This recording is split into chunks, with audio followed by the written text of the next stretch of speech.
がここにいるうちの本物のスクールスポーツのために行こうぜベイビーバン手の国は気をつけて、現実になることがありますからね。Alright, so we're going to go ahead and continue the long-standing tradition of covering Japanese boxing here on True School Sports. True School Sports, the number one source, the Ichiban source for Japanese boxing in America. And this is also a prospect / contender review, if you will, for a Japanese fighter that I actually just learned about. I just met him when I was out at the WBA convention.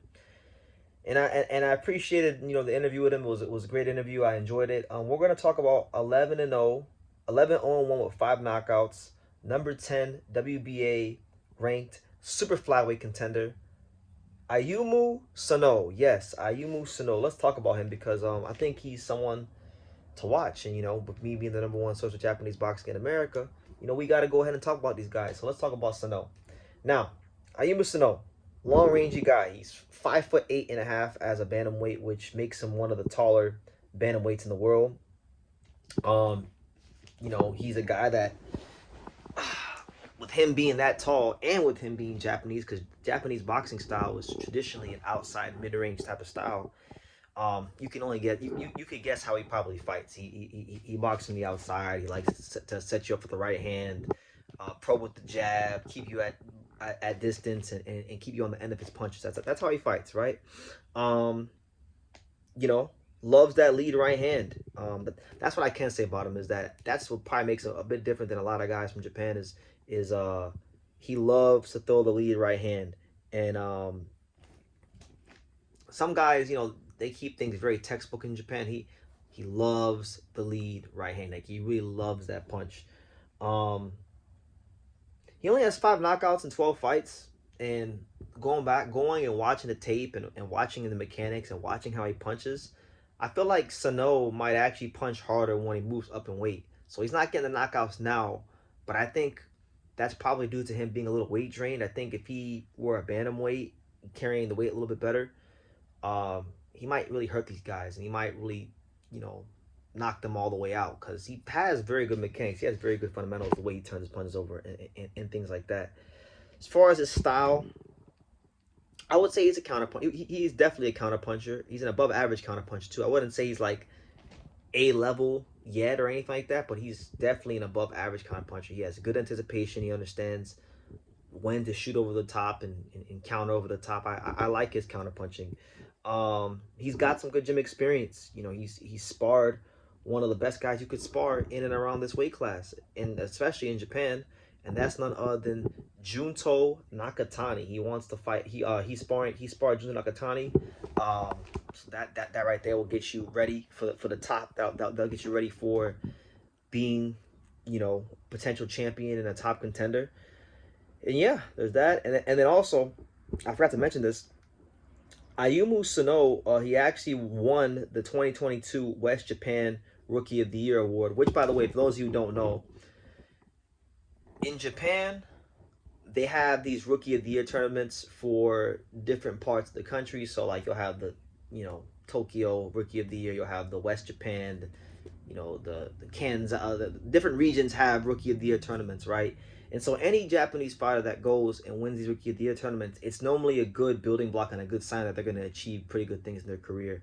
Because these tournaments happen early in a fighter's career. They don't happen late. They happen early. So a lot of these Japanese fighters, they get chucked into the deep end early, and they get thrown in the fire early, and we see who comes out the other side and who's really worth being at the top level of boxing.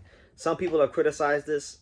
I like it. I like the fact that guys get tested early on. That's why I think Japan always has a great place in boxing, because they have a good system, right? And then Sano is promoted by Tomoki Kameda and the fine folks at 3150 Promotions. So we'll see if that becomes a hindrance to him. I feel like right now we're in an interesting place in Japanese boxing because for so long, Japanese boxing has been ran by Mr. Honda, right? In respect to Mr. Honda, he's a Hall of Famer. He's done amazing things in this fight game. But, like, the Kamedas are doing their thing. They're trying to get their place in the promotional market in Japan, and they got good fighters. They got guys like Aoi Yokoyama. They have Sano right here. They get signed Luis Neri. I mean, for what it's worth, they have John Rio Casimiro. They have Kenneth Lovere, who's one of the top bantamweight contenders. Like, they have a good stable. And so I think there's a interesting dynamic where the Kamedas and Mr. Honda don't work together as much, or damn near at all.